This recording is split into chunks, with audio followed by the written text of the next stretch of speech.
أعوذ بالله من الشيطان الرجيم بسم الله الرحمن الرحيم.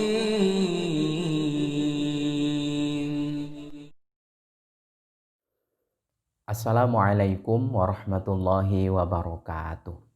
Bismillah, walhamdulillah, thumma salatu wassalamu ala rasulillah, habibina wa qudwatina Muhammad ibn Abdillah, wa ala alihi wa ashabihi wa mawalah, wa man tabi'alah ila yaumil qiyamah. Wa ba'dah, bagaimana cara menyikapi jika ada berita bumbu A mengandung lemak babi, makanan B mengandung daging babi, obat C mengandung DNA babi. Nah, penting memang kita hati-hati karena babi satu-satunya binatang yang dinas di dalam Al-Quran keharamannya untuk dikonsumsi bagi umat Islam.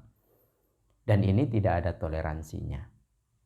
Allah Subhanahu wa taala berfirman, "Hurrimat 'alaikumul maitatu waddamu walahmul khinzir." Al-ayah. Mutlak dari sekian banyak makhluk yang Allah ciptakan, Allah cuma minta satu saja, untuk benar-benar menjadi perhatian agar kita bersama-sama tetap menjaga kesucian tangan kita untuk tidak bersentuhan, menjaga lisan kita untuk tidak mengunyah, menjaga tenggorokan kita untuk tidak menelan, dan menjaga lambung kita agar tidak mencerna babi dan bagian apapun. Lalu bagaimana cara kita menyikapi kalau ada kabar mungkin diviralkan, ada informasi dibuat trending topik, seolah-olah bumbu ini mengandung lemak babi, makanan di sana, makanan di sini mengandung lemak babi, obat ini mengandung DNA babi. Nah, kita simak bagaimana para ulama menuntun dan membimbing kita agar kita bersikap bijak. Bukan sekedar cerdas, tapi bijak. Bismillahirrahmanirrahim. Su'ila Ibnu Salah, seorang alim bernama Ibnu Salah rahmatullah alaih. Beliau ditanya, anil juhil ladzi ushtuhira ala alsinatin nas anna fihi syahmal khinzir. Beliau ditanya tentang satu kain yang begitu masyhur di lisan manusia, jadi perbincangan, jadi buah bibir. Ya, bahasa sekarang viral, bahasa sekarang menjadi trending topik, begitu kira-kira. Bahwa terdapat lemak babi. Faqala, beliau memberikan tuntunan kepada kita dalam ungkapan beliau, la yuhkamu binajasatihi. Kalau cuman itu sekedar isu, maka tidak dihukumi najis. Maka makanan yang sekedar isu katanya ada mengandung daging babi, tidak najis. Obat yang katanya mengandung DNA babi, nggak najis. Bumbu ini mengandung lemak babi, juga tidak najis. Illa bitahakkukin najasati, kecuali kalau najisnya itu tahqiq nyata. Najis yang tahqiq, kalau kita menggunakan metode penelitian kasar, kita bisa lihat dari 3 sifatnya: baunya, rasanya, dan warnanya.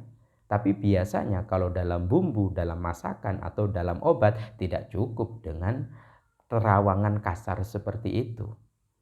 Lalu bagaimana caranya? Tahqiqnya.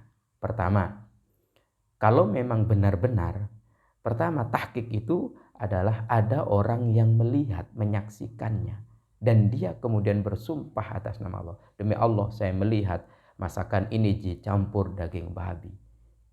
Demi Allah saya melihat obat ini dicampur dengan DNA babi. Ini datanya.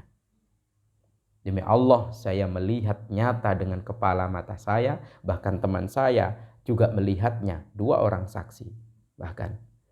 Bahwa obat-obatan ini mengandung lemak babi. Maka ini sudah nyata. Haram berarti. Najis berarti. Mughalladhah bahkan. Yang kedua, hasil penelitian dari seorang atau lembaga yang memiliki kompetensi. Mungkin POM, baik itu di MUI atau milik pemerintah, mengatakan, meneliti melalui labnya bahwasanya ini mengandung lemak, ini mengandung daging, ini mengandung DNA babi. Ya sudah, clear berarti. Itu berarti najis. Karena najis, jauhkan diri kita. Karena najis, kita harus waspada. Yang ketiga, mungkin bukan lembaga, tapi dia seorang ahli.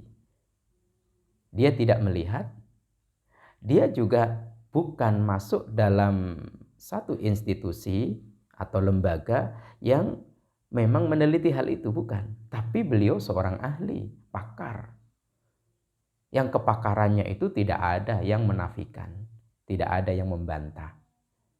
Biasanya menjadi seorang saksi ahli, contoh.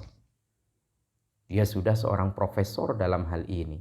Maka bisa membedakan, oh kalau begini karakternya maka pasti ada sekian persen. Kalau seperti ini pasti ada sekian persen. Ini berarti sudah tahqiq, ya jangan. Kalau kita bukan ahli, cuman ahli ngomong tok, ya sudah, diem saja, ndak usah ikut memviralkannya. Kalau ahli cuman ahli komentar tok, menjadi komentator handal, kehandalannya cuman pinter ngomong, omdo bahasa sekarang, atau asma, asal mangap begitu. Ya sudah, ndak usah dihiraukan. Sehingga kita benar-benar objektif.